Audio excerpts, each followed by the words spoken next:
हम भी सियासत के गलियारों में हम भी जा सकते हैं, हमारी भी सत्ता बन सकती है, हम भी असेंबली में पार्लियामेंट के अंदर जाके बैठ सकते हैं। और ये उस वक्त मुमकिन हुआ था जब बैरिस्टर असदुद्दीन अवैसी साहब और प्रकाश अंबेडकर साहब दोनों मिलकर एक साथ आए थे। तो दोनों समाज को, बल्कि यूँ कहिएगा कि जितना भी पिछड़ा समाज था वो सबको एक उम्मीद जगी थी। किसी कारणवश वो आगे चल नहीं पाया, लेकिन आज भी अगर आप लोगों की ख्वाहिश पूछेंगे तो लोगों के दिल के अंदर ये बात है, क्योंकि ये दोनों ऐसे समाज है जिनका सिर्फ इस्तेमाल किया गया है वोट देने के लिए, सत्ता में बैठने के लिए नहीं। तो इस वजह से उस वक्त भी एक साजिश रची गई थी। उस वक्त भी मैंने ये कहा था कि बाड़ा साहब के अतराफ़ में है तो कुछ गलत लोग आ गए हैं करके। लेकिन इम्तियाज़ जलील इतना बड़ा नहीं हुआ है कि मेरे क़ायद बैरिस्टर असदुद्दीन अवैसी साहब से बड़ा हो गया हूँ मैं। अगर कोई भी फ़ैसला अगर पॉलिसी लेवल का डिसीजन था तो मैं नहीं समझता हूँ कि इम्तियाज़ जलील के पास वो इख्तियारात थे, और अगर थे भी होंगे तो सिवाय बैरिस्टर असदुद्दीन अवैसी साहब के मशवरा किए बगैर मैं कोई भी फ़ैसला ले नहीं सकता था उसमें। तो ये एक अलग बात है कि लोगों को ऐसा लगता है कि इम्तियाज़ जलील ने किया है करके। अगर उनको लगता है तो आज इम्तियाज़ जलील दोबारा उनको ऑफ़र कर रहा है कि चलिए आइए फिर से एक मरतबा मैदान में आ जाते हैं, साथ में मिल के आते हैं, हाथ में हाथ डालते हैं और चलिए लड़ाई फिर से शुरू करते हैं। अगर वो कहे, अगर उन्होंने ये कहे कि अगर इम्तियाज़ जलील ने मेरे पास आना चाहिए तो मैं 1 मिनट का वक्त नहीं लगाऊंगा, बिल्कुल जाऊंगा उसमें, क्योंकि ये इम्तियाज़ जलील का आना का मसला नहीं है।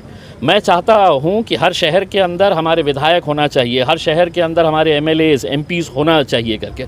तो अगर मुझे इसके लिए अगर किसी के पास जाने का है, अगर वो बोले कि हमारे दरवाजे खुले हैं तो फ़ौरन इम्तियाज़ जलील वहाँ चले जाएंगे। हमारे जिसको जो पुकारना है हमारे लिए औरंगाबाद था, औरंगाबाद है और औरंगाबाद रहेगा। सर, आपने लोकसभा में आवाज़ उठाया है स्कॉलरशिप को लेकर। मैंने काफ़ी लोगों से मुलाकात किया हूँ जो आपके विरोधी कह सकते हैं। उनका कहना है कि आवाज़ उठाना बहुत आसान है, अमल में कब लाएंगे आप? एक आरोप है, एक सवाल है। मैं हुकूमत में आ जाऊँगा इंशाल्लाह बहुत जल्द। मेरी सत्ता बन जाएगी तो अमल में आ जाएगा उसका इंशाल्लाह। कम से कम यहाँ तो शुरुआत तो हुई कि कोई तो आवाज़ उठा रहा है, वरना जिस पार्लियामेंट के अंदर 300 से ज़्यादा भारतीय जनता पार्टी के MPs बैठे हैं, उनके सामने आप बता दीजिएगा मुझे कौन सा ऐसा MP है जो खड़े रह के उनकी आंखों में आंखें डालकर पूछ रहा है कि आप किस तरह के काम कर रहे हैं करके उसके। तो आज शुरुआत किए हैं, कहीं ना कहीं उनके जहनों में भी बात आ रही है कि भैया आप हमारे सामने खड़े रह के कोई पूछ रहा है करके उसमें।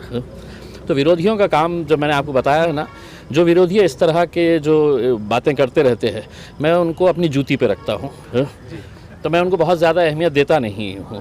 और मेरी दरख्वास्त आपसे भी है, ऐसे लोगों को आप बहुत ज़्यादा अहमियत दीजिए मत, जिनके पास कोई काम धंधा रहता नहीं है ना, वो खुद कुछ नहीं करते हैं, दूसरा अगर कुछ कर रहा है तो उसके ऊपर भी मतलब कुछ ना कुछ नुक्ताचीनी करने का काम करते हैं। तो ऐसे लोगों को बहुत ज़्यादा अहमियत दीजिए मत उसमें। सर, एक मैंने अपने नोटिस में लिया बात को, जब भी आपके प्रोग्राम पे जाते हैं उद्घाटन बोलिए कहीं और राष्ट्रवादी के है, कांग्रेस के, और बड़े ऐसे खुलूस से मिलते हैं आपके पार्टी के, बड़ा अजीब मसला है। मतलब होता ना, थोड़ा फासला होता है। देखिए, राजनीति में अलग अलग आप राजनीतिक पार्टियों के अंदर रह सकते हैं और रहना भी चाहिए। ये एक जमहूरियत है, लोकतंत्र है, कोई एक पार्टी की हुकूमत नहीं होनी चाहिए।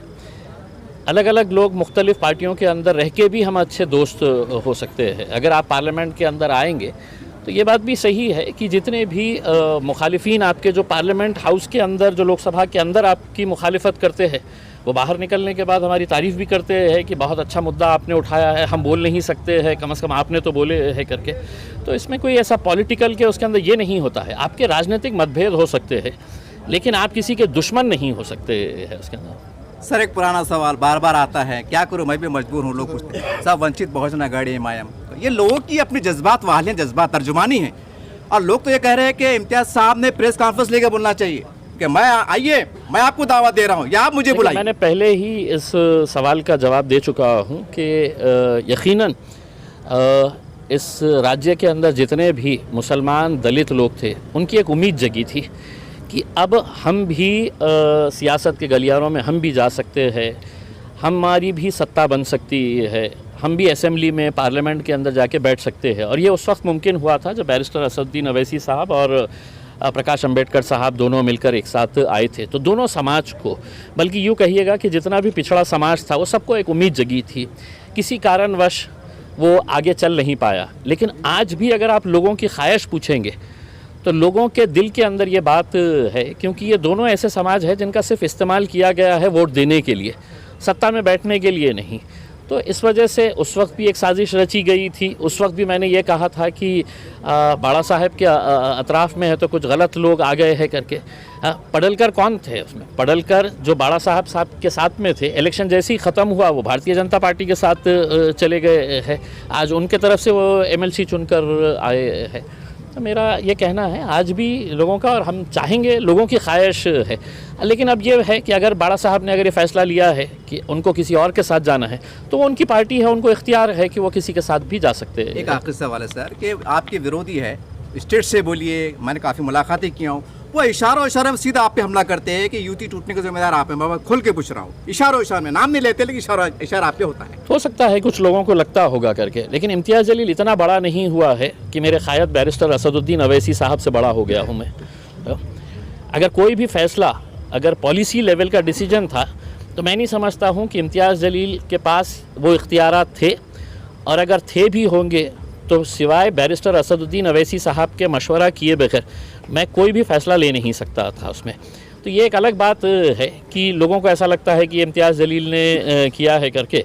अगर उनको लगता है तो आज इम्तियाज़ जलील दोबारा उनको ऑफ़र कर रहा है कि चलिए आइए फिर से एक मरतबा मैदान में आ जाते हैं, साथ में मिल के आते हैं, हाथ में हाथ डालते हैं और चलिए लड़ाई फिर से शुरू करते हैं। और अगर वो कहे कि आप आइए हमारे ऑफिस पे, बिल्कुल जाएंगे साहब, बिल्कुल जाएंगे। देखिए सियासत के अंदर कोई बड़ा कोई छोटा नहीं होता है। अगर उन्होंने ये कहे कि अगर इम्तियाज़ जलील ने मेरे पास आना चाहिए तो मैं 1 मिनट का वक्त नहीं लगाऊंगा, बिल्कुल जाऊंगा उसमें, क्योंकि ये इम्तियाज़ जलील के आना का मसला नहीं है।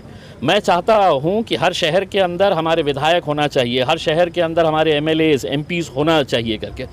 तो अगर मुझे इसके लिए अगर किसी के पास जाने का है, अगर वो बोले कि हमारे दरवाजे खुले हैं तो फ़ौरन इम्तियाज़ जलील वहाँ चले जाएगा। हमारे महाराष्ट्र की सबसे ब्रेकिंग न्यूज़ है मेरे हिसाब से। जी जी, थैंक यू सर। नागपुर का कितना, देखिए नागपुर के ताल्लुक से मैं आपको ये बताऊं कि हमने एक मरतबा बम्बई में एक रिजर्वेशन के ताल्लुक से एक मोर्चा लेकर गए थे।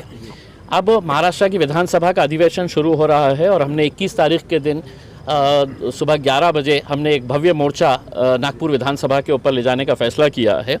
उसमें रिज़र्वेशन यकीनन एक मुद्दा है। हम सरकार को बार बार ये झंझोड़ कर ये बताना चाह रहे हैं कि मुसलमानों को 5% रिज़र्वेशन देना ये किसी सरकार की बात नहीं है, बल्कि हाई कोर्ट ने ये फ़ैसला सुनाया था कि मुसलमानों के तालीमी हालात को देखते हुए, और इतने सारे जो कमीशंस थे, श्री रंगनाथ मिश्रा कमीशन हो गया है, महमूदुर रहमान कमेटी हो गया है, कुंडू कमेटी हो गया है, सच्चर कमीशन हो गया है, तो ये तमाम कमीशंस ने तो बताया था कि मुसलमानों का socio economic status, education status क्या है करके।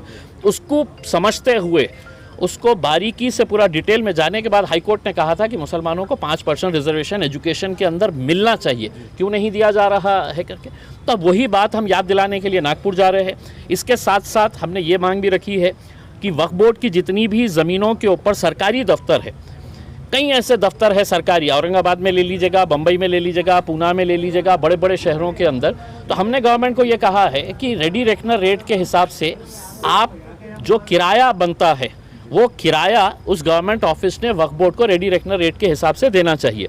साथ ही साथ हमारे नौजवानों को इंडस्ट्रीज़ के अंदर जाने के लिए आप है तो स्पेशल रिजर्वेशन है तो इंडस्ट्रियल लैंड के अंदर रखिए, छोटे छोटे प्लॉट्स निकालिए और वहाँ पे ये बताइएगा कि ये प्लॉट जो है हम ये माइनॉरिटीज़ के लिए रख रहे हैं, ताकि हमारे बच्चे भी जो है वो इंडस्ट्रियल सेक्टर में भी जा सके करके। एक आखिरी से इससे जुड़ता है, ये जो मोर्चा है मुंबई आप गए थे उतना ही बड़ा होने वाला है?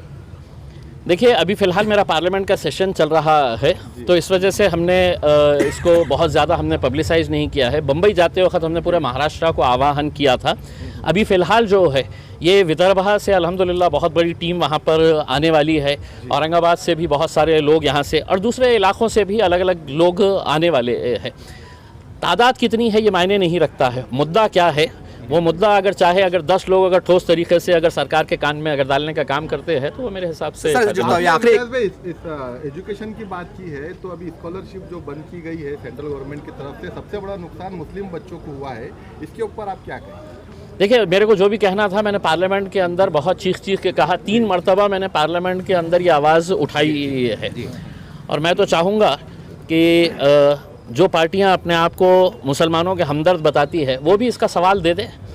उसका ये हम उनसे पूछना चाह रहे हैं कि क्या वजह है कि वहाँ इतना बड़ा फ़ैसला सरकार ले लेती है और आप वहाँ पर खामोश बैठे हुए हैं करके।